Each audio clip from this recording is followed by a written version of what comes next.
Hello. Welcome to 5 Girls 5 Minutes. It's Halloween, and I'm Sarah. And I have some questions to get to right away. Tara has a challenge for us that I think is particularly good. So, this is the closest book, the only one that I can really reach, and I just finished reading it, so I will go ahead and do what she wanted me to do. It's When You Are Engulfed in Flames by David Sedaris, and I really recommend it. It's a bunch of short stories. Okay, turn to your birth date. There's not a 200, or there's not a 329, but it's so close. It ends at like 325, which is my mom's birthday, but my mom's birthday is not my birthday, so I will go with 329 and then 87, sort of like what Libby did.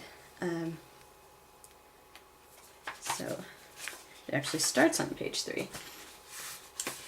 My friend Patsy was telling me a story. So I'm at the movie theater, she said, and I've got my coat all neatly laid out against the back of my seat when this guy comes along.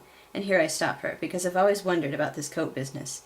When I'm at a theater, I either fold mine in my lap or throw it over my armrest, but Patsy always spreads hers out, acting as if the seat back were cold, and she couldn't possibly enjoy herself while it's suffering. 29. They're all going to be very not related because they're short stories. I thought of Mrs. Peacock as a person for whom the word cute did not register, and so it was startling to enter her half of the house and find it filled with dolls. There must have been 100 of them, all squeezed into a single room. There were dolls sitting on the television, dolls standing with their feet glued to the top of the electric fan, and tons more crowded onto floor-to-ceiling shelves. Strange to me was that she hadn't segregated them according to size or quality. Here was a fashion model in a stylish dress, dwarfed by a cheap, bawling baby or a little girl who'd apparently come too close to the hot plate, her hair singed off, her face disfigured into a frown. And now 87. That was kind of suitably eerie. Ahem. To Helen, a gift was not something you gave to a person number 1, but something you didn't give to person number 2. This was how we wound up with a Singer sewing machine, the kind built into a table. A woman on the 3rd floor made her own clothes and, in her own quiet way, had asked if she could have it. "So you want my sewing machine, do you?" Helen said. "Let me think about it." Then she picked up the phone and gave Hugh and me a call.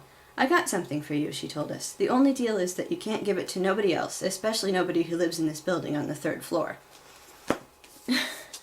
Nasty people. But I highly recommend that book. It is quite good. Okay. It is not a manual about what to do when you're engulfed in flames, either.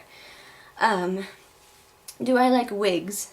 Was Tally's question, and she was wearing a wig because she was dressed as Amy Pond. I do like wigs. I don't wear them very often. I have, as you can see, an abundance of hair, and a lot of times I have a hard time putting that into a wig. And wigs are hot and itchy, so I'm a baby and I usually just use my own hair. But I think your wig is cool, and I think I've seen some pictures of you already dressed as Amy Pond, and you looked awesome. So, yes, I do like them. It's been a long time since I last wore one. Customer service, least favorite kind of customer, was Libby's conversation and question. I volunteer at the Holocaust Museum, as I've said before.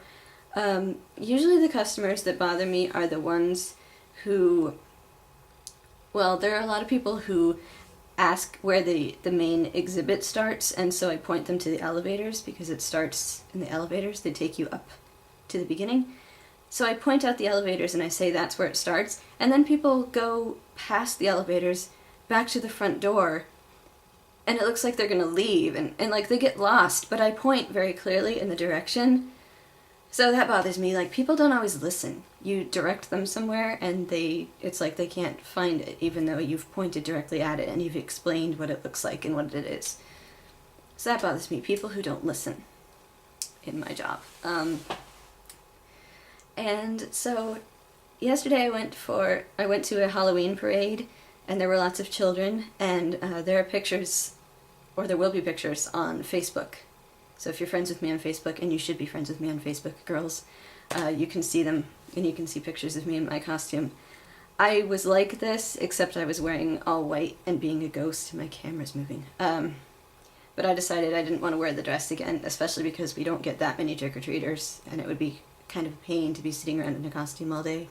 I feel like a party pooper, but I did make myself look ghostly like I did. But it was fun, and so I've talked a lot about Halloween, but Tally has brought up something kind of cool that we should maybe talk about. It's also, aside from being Halloween, it's NaNoWriMo Eve, and so I want to know if any of you are doing NaNoWriMo this year. It's when you write a novel in the month of November. You have to write 50,000 words by the end of November, and it's surprisingly easy, at least in my opinion. The first time I tried it, I thought it was impossible, insurmountable thing, but I've since done it twice, and last year it was especially not very hard for me to get to the end. I think I finished like with 2 weeks to spare. I kind of rushed, and I didn't even finish last year. So this year my goal is going to be not to rush exactly, but to still get the right words, of course. But I'm going to try to actually finish my novel within November. That's like my big thing. Last year I tried to be early, and this video was extra long, so I'm going to shut up now because I was reading. And I hope everyone has a great week. Happy Halloween! And Tara, I will see you tomorrow.